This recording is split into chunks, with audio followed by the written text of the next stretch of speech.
আজকে একটা আপনাদের নতুন রকমের রান্না দেখাচ্ছি, সেটা হচ্ছে চিংড়ি মাছ দিয়ে ওলকপি রান্না। এখানে চিংড়ি মাছ রাখা আছে দেখতে পাচ্ছেন, তার মধ্যে একটু হলুদ আর নুন দিয়ে মেশানো রয়েছে। আচ্ছা, এখানে হচ্ছে ওলকপি আর আলু রাখা আছে, আর এইখানে হচ্ছে টমেটো কুচি কাটা, আর তাতে একটু লঙ্কা দিয়ে এটা গ্রাইন্ড করে নিতে হবে। আদা আছে, একটু গ্রাইন্ড করে নিতে হবে, এখানে রাখা আছে। চলুন এবার আপনার রান্নাটা শুরু করা যাক। রান্নাটা শুরু করা যাক। এবার এখানে প্রেসার কুকার রাখা আছে, এখানে ওলকপি আর আলুটা যেটা রাখা হয়েছে সেটা একটুখানি সেদ্ধ করে নিতে হবে আগে। তো চলুন, প্রেসারে এখানে দেওয়া হয়ে গেল ফুলকপি আর আলুটা। মোটামুটি একটা সিটি দিলেই হবে, মোটামুটি একটা সিটিতে সেদ্ধ হয়ে যাবে। আর এখানে তারপর চিংড়ি মাছগুলো ভাজা হবে।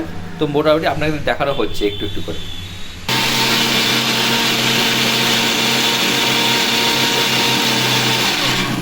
এই হচ্ছে গ্রাইন্ড করা হলো, গ্রাইন্ড করা এরকম দেখতে লাগছে। তো আরেকবার দিতে হবে, তাই না? আরেকবার মনে হচ্ছে করতে হবে, আর একটু ভালো মতো গ্রাইন্ড করার জন্য। এই দেখুন, এটা গ্রাইন্ড করার পর এরকম দেখতে হয়ে গেছে, দেখতে পাচ্ছেন? একদম পুরো মিহি দানার মতো একদম মিশে গেছে। এইবার এইটাই রান্না করার সময় দিতে হবে। ততক্ষণ ওখানে প্রেসার কুকারে সেদ্ধ হচ্ছে। বন্ধুরা, এবার কড়াতে একটু তেল দেওয়া হচ্ছে, এই তেলটা ঢেলে দেওয়া হলো। তেল দেওয়া হয়েছে, এই চিংড়ি মাছগুলো ভেজে নেওয়া হবে, তাই তো? তেলটা একটু গরম হোক। তেলটা গরম হলে চিংড়ি মাছটা দিয়ে ভেজে নিতে হবে। ফেনাটা যতক্ষণ না করছে না ততক্ষণ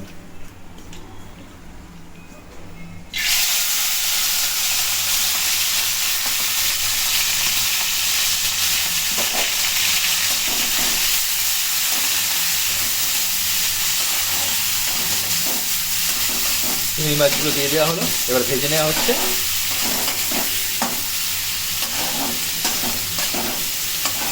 চিংড়ি মাছ বেশি ভাজা হবে না, অল্প ভাজতে হবে, তাই তো? হ্যাঁ, অল্প ভাজতে হবে।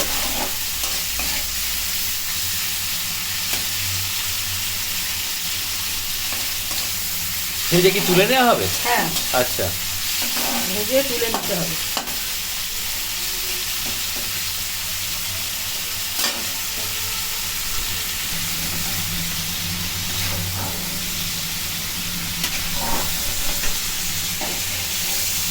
একে একে তুলে নেওয়া হচ্ছে।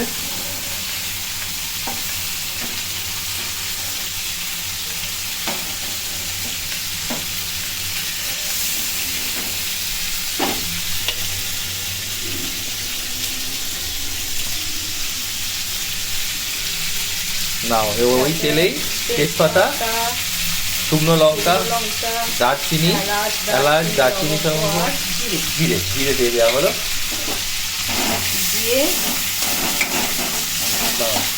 এখানে পেস্টটা ছিল তো, এই পেস্টটা টমেটো আদা কাঁচা লঙ্কার যে পেস্ট সেটা দিয়ে দেওয়া হলো।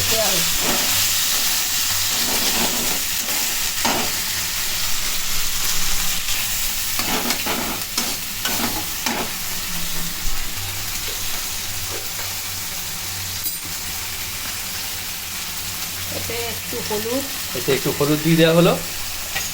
আর এটা কি? লঙ্কা, কাশ্মীরি মির্চ দেওয়া হচ্ছে। কাশ্মীরি মির্চ, তারপরে হচ্ছে 1 চামচ হচ্ছে ধনে, 1 চামচ ধনে দেওয়া হলো।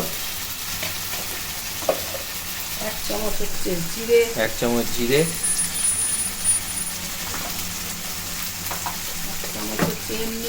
1 চামচ এমনি লঙ্কা। লঙ্কা দেখি, হ্যাঁ, লঙ্কাটা একটু লঙ্কা,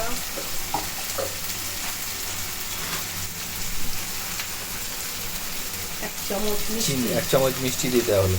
1 চামচ একটুখানি, একটু 1.5 চামচ একটু নুন দেওয়া হবে পরিমাণ মতো। ওই যেহেতু সেদ্ধতে নুন দেওয়া ছিল, সেই জন্য অল্প একটু নুন দেওয়া হলো, কারণ ওইতে যেটা সেদ্ধ করা হয়েছে ওটাতে একটু নুন দেওয়া আছে। ঠিক আছে, হ্যাঁ, এবার ভালো করে মাখিয়ে নেওয়া হচ্ছে মশলাটা।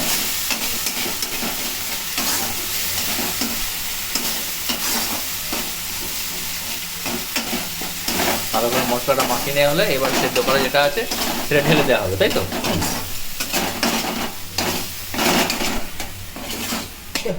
মশলাটা খুব ভালো করে কষতে হবে।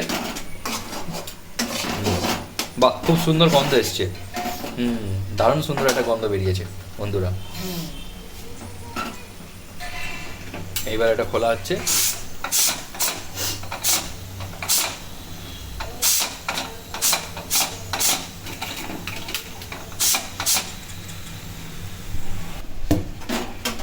এই যে বন্ধুরা, সেদ্ধ করা হয়ে গেলে আবার পর এরকম দেখতে হয়ে গেছে। এইবার আস্তে আস্তে ওটা দিতে হবে। এবার মশলাটা দেখা, মশলাটা তেলটা ছেড়ে গেছে, মশলায় তেলটা ছেড়ে গেছে। দাও, দিয়ে দাও। এই যে তেল ছেড়ে গেছে।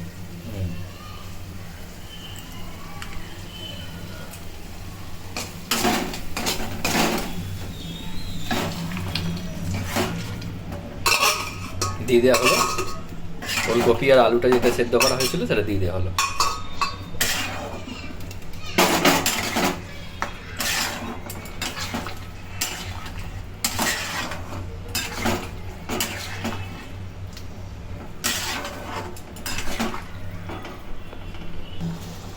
একটু চিনি দিয়ে দেওয়া হচ্ছে পরিমাণ মতো। কি দারুণ দেখতে হয়েছে, মনে হচ্ছে খেতেও দারুণ হবে। এইবার চিংড়ি মাছগুলো আস্তে আস্তে দিয়ে দেওয়া হচ্ছে।